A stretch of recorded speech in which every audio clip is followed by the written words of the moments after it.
from Chicago.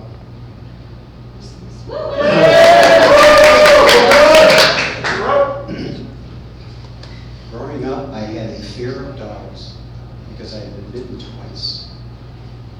Once while delivering newspapers and once while retrieving a baseball from the wrong backyard. I learned at a very young age that German Shepherds, they go for the knees. Little yap-yap dogs, they can only reach your ankles. When I was nearing 30 years old, my construction company transferred me from Michigan to Florida to be a superintendent on a 10-story patient tower in Tampa, Florida. My wife Jan and my newborn son Benjamin and I were very excited to live in Florida with beaches and Disney World nearby.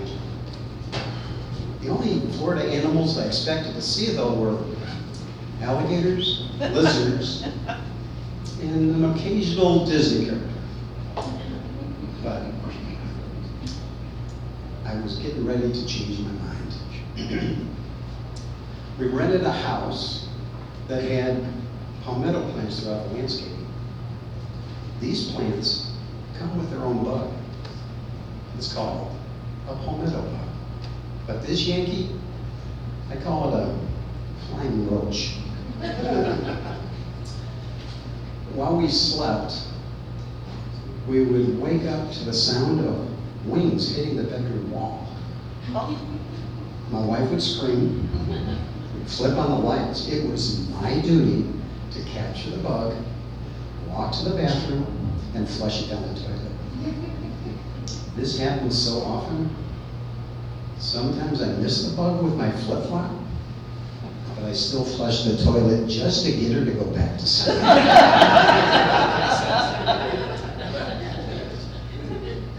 Being from Chicago, I thought that your typical lawn insect was harmless. But then upon weed eating my lawn for the first time, with the usual grass clippings hitting my ankles and my knees, I realized, uh-oh, something is wrong. Something has happened. And I realize it's not grass. It's a squadron of fire ants. You know, the Floridians, they say, the fire ant, he tells the other fire ants this: 1, 2, 3, bite.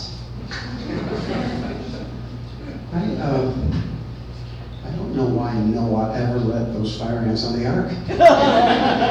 What was he thinking? What is the purpose of a biting bug?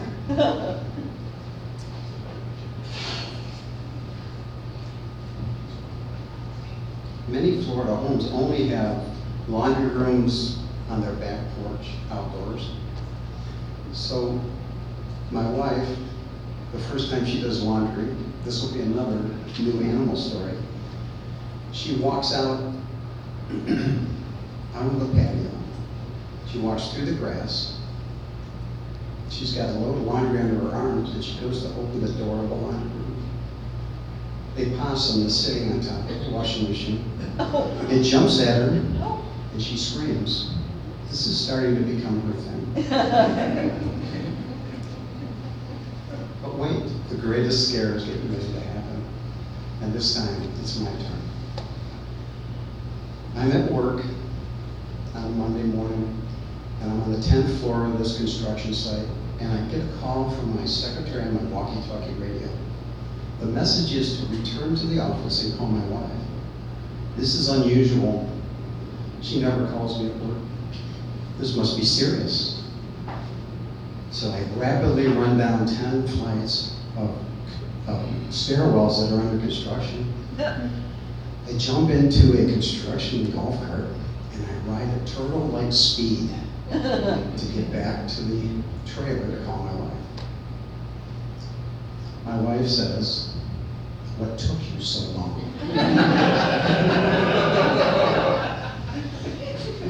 "You need to come home now. I have locked myself in the bedroom with Benjamin and we're not coming out." So, before I give you my response, Have you ever heard the term bats in your belfry? It means to act, think, or behave in a foolish manner, or say something that doesn't make any sense. So this is my response. Honey, can I handle this after dinner? Okay, that didn't go over very well. She screams again.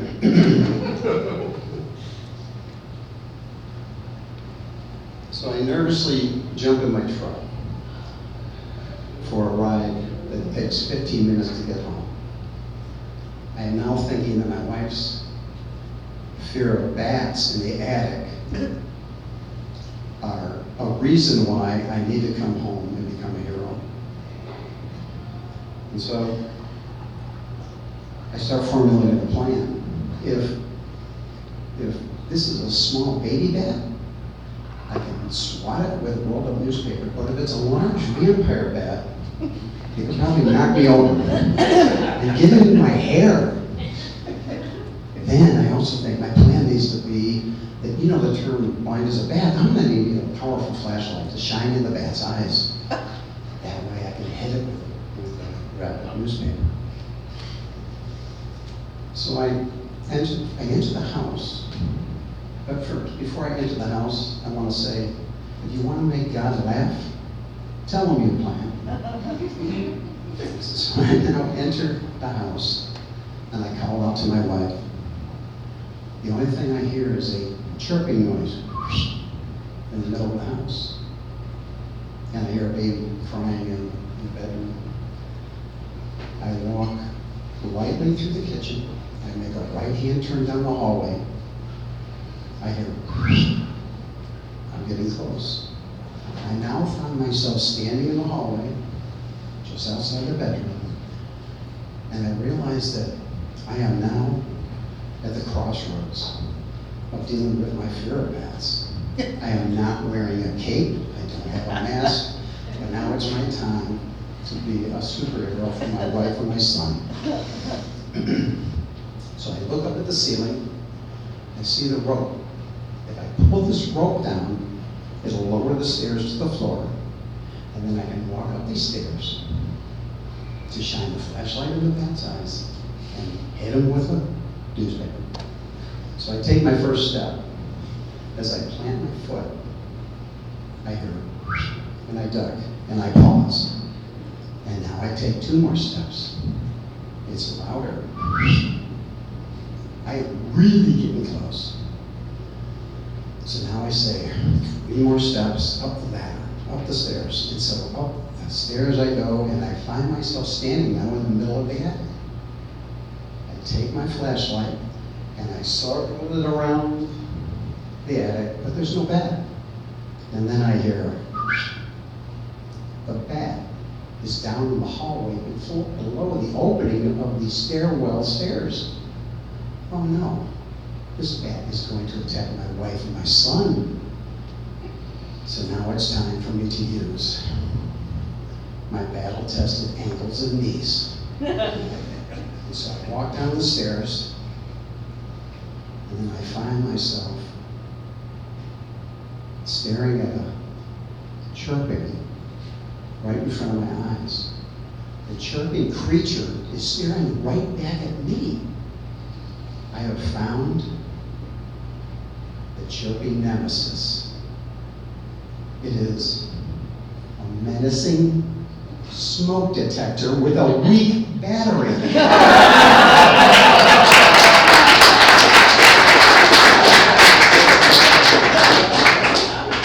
In the end, you could say that I was a hero, but I almost wish that it was a bat instead of a weak battery, because after all, I had my weapons.